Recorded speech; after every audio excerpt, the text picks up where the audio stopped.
ইরানের সাথে যুক্তরাষ্ট্রের যে যুদ্ধ চলছে এই মুহূর্তে সেটা একটা ক্রিটিক্যাল এবং আনস্টেবল একটা যুদ্ধ। মানে এটা হচ্ছে নন স্টপেবল বলা যায়। কারণটা হলো যে যুক্তরাষ্ট্রের এমন একটা যুদ্ধে প্রকল্প হাতে নিয়েছে যেটা সহজে শেষ করতে পারবে বলে আমার মনে হয় না। কারণটা হলো যে ইরানের ভৌগোলিক অবস্থান এবং ইরান যে দীর্ঘদিন ধরে তাদের কিছু সায়েন্টিফিক অগ্রগতি করেছে, সেই অগ্রগতির তারা ফল এখন পেতে শুরু করেছে। আমরা এতদিন ধরে যে যুদ্ধ দেখছিলাম যে প্রথম দিনেই ইরানের ম্যাক্সিমাম সামরিক কমান্ডার, তারপরে ধর্মীয় লিডার্স, বিজ্ঞানীরা মানে হচ্ছে যারা হচ্ছে নিউক্লিয়ার ওয়েপন্স তৈরি করতো সহ এই যত প্রকার টেকনিশিয়ানস আছে তাদের ম্যাক্সিমাম প্রধানগুলোকে তারা মানে প্রথম দিনই তারা নিহত হয়েছেন, ইনক্লুডিং আয়াতুল্লাহ আল খামেনি। তো এরপরে যুদ্ধ আসলে পুরোপুরি যুক্তরাষ্ট্রের কন্ট্রোলে চলে যায়। যুক্তরাষ্ট্র যেখানে ইচ্ছা সেখানে হামলা চালাতে পারছিল। ইভেন ইসরায়েল তো এই পর্যন্ত যুক্তরাষ্ট্র এবং ইসরায়েল 22,000-এর বেশি জায়গাতে তারা মানে হামলা চালিয়েছে। তো যুদ্ধের আমি যদি আপডেট দিই এ পর্যায়ে ক্ষয়ক্ষতির দিক থেকে ইরানের ক্ষয়ক্ষতি ব্যাপক এবং যে তারা এতদিন ধরে যে তারা সায়েন্টিফিক যে অগ্রগতি চালাচ্ছিল সেই অগ্রগতিটা অনেক কিছু ধ্বংসপ্রাপ্ত হয়ে গেছে এবং নতুন করে ইরানের জন্য শুরু করা অনেক কঠিন হবে, কয়েক দশক লেগে দিতে পারে। আবার অথবা হয়তো তারা যা সামরিক ক্ষেত্র হারাইছে তা হয়তো কয়েক বছরের মধ্যে তারা তৈরি করতে পারে, 8-10 বছরের মধ্যে। বাট যে বিজ্ঞানীদের তারা তৈরি করছিল বছর পর বছর দশক ধরে, তাদের রিপ্লেসমেন্ট এই মুহূর্তে ইরানের হাতে নাই এবং ইরান এটা পাবে না, পাওয়া সম্ভব নাই। মানে human resource is very difficult to recover. But on the other hand আমরা যদি আমেরিকান এবং ইসরায়েলের দিকে তাকাই, তাদের খুব কম সংখ্যক হিউম্যান রিসোর্স ক্ষতিগ্রস্ত হয়েছে, সামরিক কিছু অংশ ক্ষতিগ্রস্ত হয়েছে, বাট মূল ক্ষতিগ্রস্ত হচ্ছে ট্যাকটিক্যাল কেন? এখানে আসলে যদি আমি মধ্যপ্রাচ্যের দিকে তাকাই, আসলে দুইটা প্রধান শক্তি এখানে, মানে মধ্যপ্রাচ্যে আসলে শক্তিগুলো তিনটা মূল ধারায় শক্তি। আপনি আরও একটা শক্তি অ্যাড করতে পারেন, বাট এই তিনটা প্রধান শক্তিটা কি? শক্তিটা হলো এক, ইসরায়েলের ক্রমবর্ধমান যে ইসরায়েল ল্যান্ড, অর্থাৎ অখণ্ড ইসরায়েল, মানে যেটা হলো তাদের সেই মানে বহুদিনের স্বপ্ন গ্রেটার ইসরায়েল, সেই ইসরায়েল। অর্থাৎ ইসরায়েল এখানে ক্রমান্বয়ে একটা আঞ্চলিক শক্তি প্রভাব মানে অনেক আগে থেকে ধরে রেখেছে। বাট রিসেন্টলি হামাসের হামলার পর তাদের এই শক্তিমত্তার একটা পরীক্ষা চলে আসছিল। ইরান এখানে ইসলামিক রেভলিউশন গার্ড আসার পর এই প্রথম মানে কয়েক বছর আগে থেকে তারা ক্রমবর্ধমান একটা শক্তি হিসেবে আবির্ভূত হতে সক্ষম হয়েছে। তৃতীয়ত হচ্ছে যে এই অঞ্চলে সুন্নি মুসলিম গোষ্ঠীগুলো। সুন্নি মুসলিম কারা?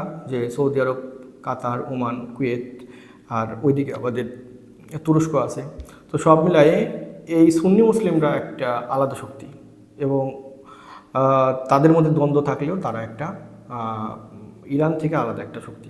শিয়া সুন্নির যে একটা ব্যবধান, সেই ব্যবধান অনুযায়ী তারা আলাদা শক্তি। তো এই তিনটে শক্তির বাইরে আরেকটা শক্তি আছে, সেটা হচ্ছে বিভিন্ন মিলিট্যান্ট গ্রুপ বা যারা পুরোপুরি ইসলামিক শরিয়া চাই, ইসলামিক খেলাফত চাই। যদিও এগুলো নিয়ে অনেক ডিসকাস করার ব্যাপার আছে, বাট তারাও একটা ইন্ডিভিজুয়াল আলাদা একটা শক্তি। তো মধ্যপ্রাচ্যের এই মূল শক্তির এখন ভারসাম্য এমন একটা পর্যায়ে পৌঁছে গেছে যেটা একটা মাত্র মানে ক্যানেল বা প্রণালী, সেটা হচ্ছে হরমুজ প্রণালী।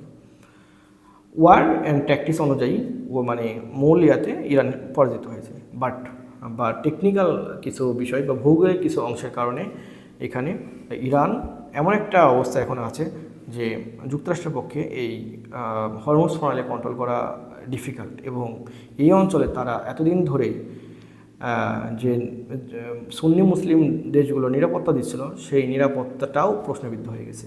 অর্থাৎ তাদের যে সামরিক ঘাঁটিগুলো ছিল, সেই সামরিক ঘাঁটিগুলো প্রত্যেকটা ক্ষতিগ্রস্ত হয়েছে এবং প্রকারান্তরে এই সামরিক যে বেসগুলো আছে, বেসগুলো ব্যবহারের অনুপযোগী হয়ে পড়েছে। কিছু কিছু মানে ম্যাক্সিমাম অঞ্চল থেকে যুক্তরাষ্ট্র তাদের সৈন্যদের ফিরিয়ে নিয়েছে এবং যে রাডার সিস্টেম ছিল তাদের কিছু রাডার সিস্টেম ধ্বংস হয়ে গেছে। তাদের যে বিমানগুলো ছিল কিছু বিমান যেগুলো তেল সরবরাহ করতো সেই বিমানগুলো ধ্বংস হয়ে গেছে এবং এই বেসগুলো আগের মতো আর ব্যবহারযোগ্য নাই। প্রকারান্তরে এগুলো একটা পরিত্যক্ত একটা বেস তৈরি হয়েছে। যদিও তারা বিভিন্ন ক্ষেত্রে যুদ্ধ পরিচালনা করছে বিভিন্ন অঞ্চল থেকে, আলাদা বিকল্প অঞ্চল থেকে, কিন্তু ফুল ফোর্সে তাদের যুদ্ধ পরিচালনা করা এই অঞ্চল থেকে প্রায় অসম্ভব। এবং সামনের দিনগুলোতে যদি ইরানের সাথে যুদ্ধ চলতে থাকে তাহলে এই ইরানি বেস যুক্তরাষ্ট্রের যে বেসমেন্টগুলো আছে, যে ঘাঁটিগুলো আছে, সেই ঘাঁটিগুলো আরও অনিরাপদ হয়ে পড়বে এবং পুরোপুরিভাবে অঞ্চল থেকে যুক্তরাষ্ট্রকে চলে যেতে হবে বা যুক্তরাষ্ট্রের এই অঞ্চল থেকে সামরিক পরিচালনা তাদের জন্য প্রায় অসম্ভব হয়ে পড়বে। তো এই অবস্থায় ইরান যদিও সামগ্রিকভাবে ব্যাপক ক্ষতিগ্রস্ত হয়েছে, কিন্তু ট্যাকটিক্যাল দিক থেকে পরমাণু প্রণালী এখন পর্যন্ত নিয়ন্ত্রণ রাখতে পেরেছে এবং মধ্যপ্রাচ্যের বিভিন্ন অঞ্চলে এখন পর্যন্ত তারা হামলা চালিয়ে যেতে পারছে। ইসরায়েলেও তারা হামলা চালিয়েছে, বাট বেশ কয়েকদিন ধরে তারা একদম ঘোষণা দিয়ে নির্দিষ্ট অঞ্চলে তাদের মিসাইলগুলো লঞ্চ করতে পারছে এবং এখন যে মিসাইলগুলো লঞ্চ করছে সেগুলো মানে প্রায় শতভাগ বা প্রায় কাছাকাছি সেগুলো আঘাত করছে বা খুব ভালো মানের কিছু মিসাইলগুলো লঞ্চ করতে পারছে যেগুলো আগে লঞ্চ করে নাই। তো এই সময়ে যুক্তরাষ্ট্র বিলিভ করতে শুরু করেছে যে ইরানের যে ডোনাল্ড ট্রাম্প যে থিঙ্ক নিয়ে এখানে আসছিল ভেনেজুয়েলার মতো, যে খুব সহজেই তাদের লিডার্সদের হত্যা করবে, তাদের শক্তি মানে নিউক্লিয়ার ওয়েপন্সগুলো ধ্বংস করে দিবে, তাদের সায়েন্টিস্টগুলোকে মানে সায়েন্টিফিক সকল অগ্রযাত্রাকে ধ্বংস করে দিবে, সেই বিষয়গুলো একটা ভিন্ন দিকে বা একটা ব্রেক থ্রু হয়ে গেছে। যুক্তরাষ্ট্রের জন্য এই যুদ্ধটা এখন তাদের আঞ্চলিক প্রভাব ধরে রাখার একটা চ্যালেঞ্জ হয়ে গেছে। মানে যুদ্ধের ক্ষয়ক্ষতি বিবেচনায় ইরান পরাজিত বা বেশি ক্ষতিগ্রস্ত, বাট এই অঞ্চলে আঞ্চলিক প্রভাব ধরে রাখার ক্ষেত্রে যুক্তরাষ্ট্র একটা নতুন চ্যালেঞ্জের মুখোমুখি হয়েছে এবং পরোক্ষভাবে হলেও চীন এবং রাশিয়া এখানে ইরানের সাপোর্টিভ, যদিও খুব বেশি সাপোর্ট পাচ্ছে বলে আমার মনে হয় না, বাট কিছু কিছু ক্ষেত্রে সাপোর্টিভ একটা পয়েন্টে তারা চলে গেছে। তো এই অবস্থায় যেটা হতে পারে সেটা হলো ইরান যদি এই অঞ্চলে শক্তি ধরে রাখতে পারে তাহলে যুক্তরাষ্ট্র ইরানের সাথে নতুন করে যে কোনো মূল্যে ডিল করবে এবং আঞ্চলিক প্রভাব ধরে রাখার জন্য ইরানের সাথে একসাথে কাজ করবে। ইসরায়েলকে এই অঞ্চলে যে প্রভাব বিস্তার অগ্রগতি, সেই অগ্রগতিকে সাময়িক সময়ের জন্য হলেও ডিলে করতে হবে অথবা থামাই দিতে হবে। সেকেন্ড থিং হলো যে সুন্নি মুসলিমদের যে চাওয়া, অর্থাৎ ইরানকে ধ্বংস করে দেওয়া বা সুন্নি এবং শিয়ার যে দ্বন্দ্ব, অর্থাৎ ইরান একই সাথে ইসরায়েলের যেমন মাথা ব্যথার কারণ, তেমনিভাবে আমাদের সুন্নি মুসলিমদের জন্য একটা মাথা ব্যথার কারণ। এর অনেকগুলো মানে কারণ আছে যে আমি প্রভাব বলয়গুলো বললাম, যে এখানে সবাই আসলে তাদের শক্তি, এখানে ধর্মীয় শক্তিমত্তার চেয়ে বরঞ্চ আঞ্চলিক প্রভাবে শক্তিমত্তা অনেক বেশি কার্যকর বা অনেক বেশি প্রাসঙ্গিক। অর্থাৎ ইরান চায় যে তাদের ভৌগোলিকভাবে যে অঞ্চল ছিল, আমরা জানি যে ইরান এই অঞ্চলে আসছে সাফাভি যে সাম্রাজ্য, সাফাভি যে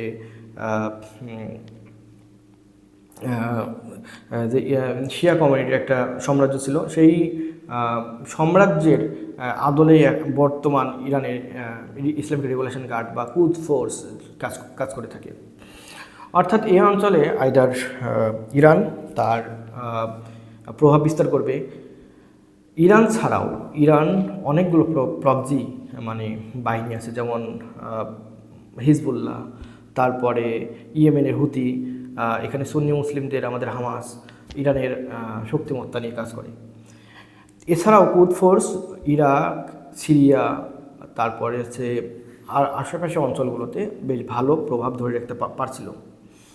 এখানে শিয়া সুন্নিদের একটা বিরাট প্রভাব আছে এবং আপনি যদি ব্যক্তিগতভাবে চিন্তা করেন তাহলে আপনি চাইতেই পারেন যে হচ্ছে এখানে ইরানের শক্তিমত্তা কমে যাক, এবং অ্যাজ এ সুন্নি মুসলিম হিসেবে এটা চাওয়াটা অস্বাভাবিক নয়।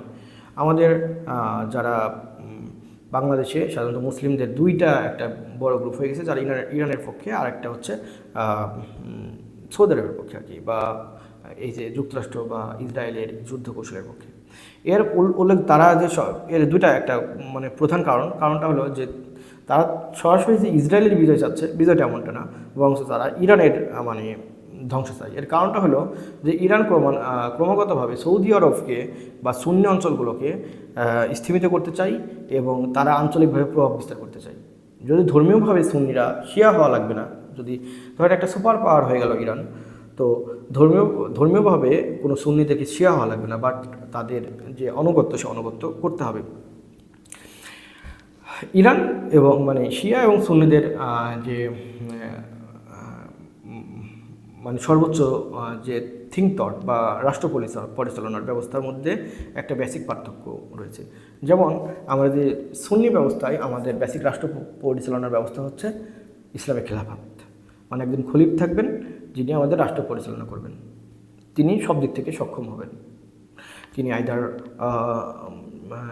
ধর্ম দিক থেকে তিনি যেমন সক্ষম হবেন, তেমনিভাবে যুদ্ধ কৌশলে তিনি অ্যাক্টিভলি সক্ষম হবেন।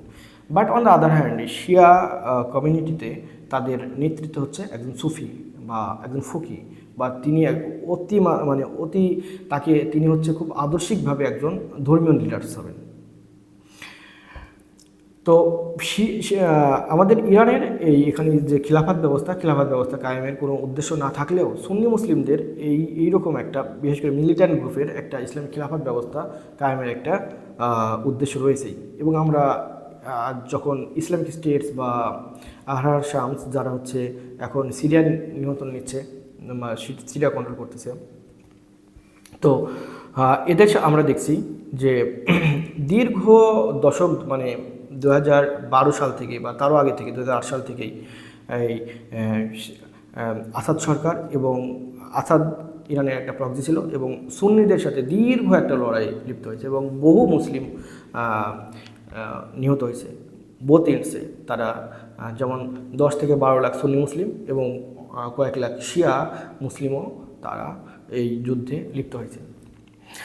অর্থাৎ যুক্তরাষ্ট্রের এখানে যে ওয়ার ট্যাকটিক্স শিয়া সুন্নি বিভাজন, এই ইরানের পরাজয়ের মাধ্যমে এই বিভাজনটা স্থিমিত হয়ে যাবে, এবং নতুন করে আঞ্চলিক প্রভাব বিস্তার করতে থাকা তাদের জন্য কঠিন হয়ে যাবে। অন দ্য আদার হ্যান্ড যদি ইরান এখানে বিজয় লাভ করে বা আঞ্চলিক শক্তিমত্তা হিসেবে প্রকাশ করতে পারে, তাহলে সে এই অঞ্চলে একটা আলটিমেট একটা লিডারশিপে চলে যাচ্ছে। তো সামনের দিনগুলো অনেকগুলো ঘটনা ঘটতে পারে, যেমন কয়েকদিন ধরে যুদ্ধবিরতির একটা প্রস্তাব শুনছিলাম, বাট এই যুদ্ধবিরতিটা প্রশ্নবিদ্ধ। কারণ আমরা যদি ইউএসের ওয়ার ট্যাকটিক্স দেখি, তাদের যুদ্ধ বিরতিগুলো শুধুই একটা প্রতারণাপূর্ণ, এবং তারা যুদ্ধ করতে থাকে যতক্ষণ পর্যন্ত এখানে তাদের স্বার্থ জড়িত থাকে। ইউএসকে পরাজিত করা বা ইউএসকে একেবারে নিশ্চিহ্ন করে দেওয়া এই মুহূর্তে পসিবল না পৃথিবীর কোনো শক্তির পক্ষেই। বাট যুক্তরাষ্ট্র যে আঞ্চলিক প্রভাব এই অঞ্চলে বজায় রেখেছিল তা নতুন করে প্রশ্নবিদ্ধ হচ্ছে, এবং সামনের নতুন করে তারা স্থল অভিযান পরিচালনার জন্য যে সেনা পাঠাচ্ছে, সেটা এই আঞ্চলিক প্রভাবকে জিয়ে রাখার জন্য বা টিকে রাখার জন্যই। এমন না যে এখান থেকে ইরানের যুক্তরাষ্ট্রের যে গোল এগুলা লক্ষ্য অর্জিত হয়নি, তাদের বরঞ্চ যে ইসরায়েলের যে গোল ছিল তা পূরণ হয়ে বরঞ্চ আরও অর্থনৈতিক অঞ্চলগুলো পর্যন্ত ধ্বংস হয়ে গেছে।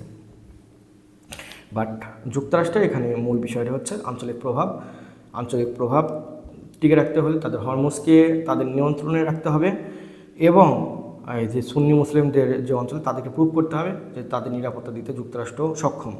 অর্থাৎ যে মিসাইল সিস্টেমগুলো ইরান থেকে যাচ্ছে সেই মিসাইলগুলোকে ধ্বংস করে দিতে হবে।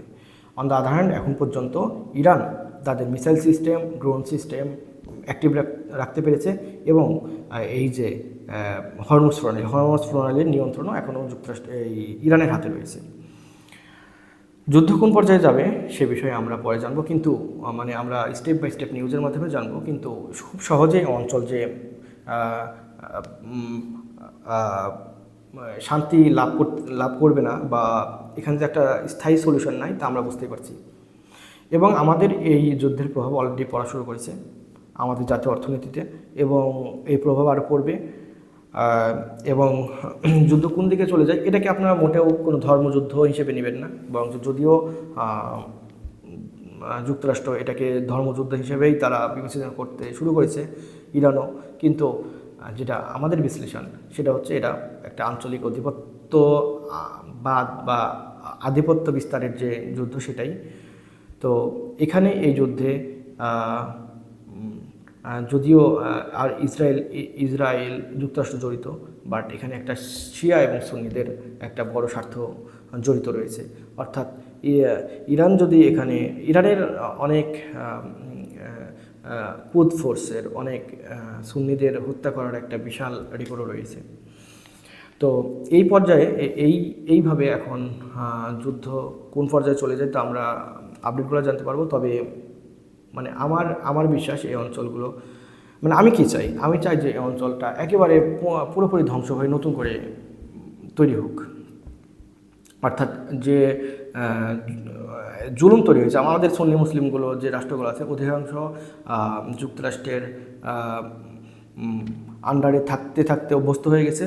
ইরান যে সামরিক সক্ষমতা অর্জন করছিল সেই সক্ষমতা তাদের অর্জনগুলো মানে প্রোগ্রেসগুলো কঠিন হয়ে পড়েছে। অর্থাৎ এখানে ইসরায়েলের আপকামিং সুপার পাওয়ার হওয়াটা প্রায় নিশ্চিত।